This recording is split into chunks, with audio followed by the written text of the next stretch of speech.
अरे बघ ना, बिचाऱ्या मूक प्राण्यांना एवढी बुद्धी नाही आहे की ते आपल्या पिल्लांचा विचार करतील. काय झालं?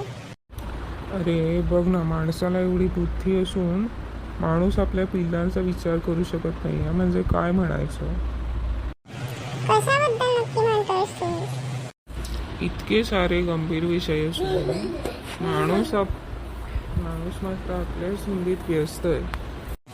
अरे हो ना, म्हणजे माणसाकडे एवढं चातुर्य असून एवढे टेक्निक्स असून माणूस आपल्या भावी पिढीचा विचार करत नाहीये, तर त्या प्राण्यांचा तरी काय दोष? त्या बिचारांना आपण काय करणार? त्या बिचारांना आपण मदत करावी, आपली मदत लागते त्यांना. पण माणूस तर माणसाकडे सगळं काही आहे, पण तरी पण तो प्लास्टिक वापरतोय, गुटखा खातोय, कॅन्सर सारख्या दुर्धर आजार अजून त्याला योग्य त्याचा उपचार सापडत नाही. आणि आतंकवादी हमले होतात, बेरोजगारी आहे, खूप सारे गंभीर प्रश्न आहेत, आणि माणूस तरीही आपल्या पिढ्यांचा विचार करत नाही, म्हणजे काय म्हणायचं?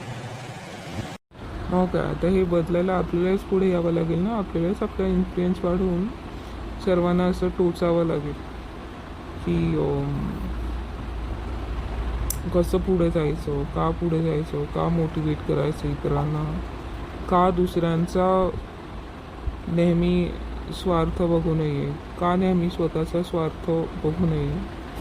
असे जर चांगले उपदेशाचे डोस आपल्यालाच द्यावे लागतील, चांगलं वॅक्सिन आपल्यालाच द्यावं लागेल.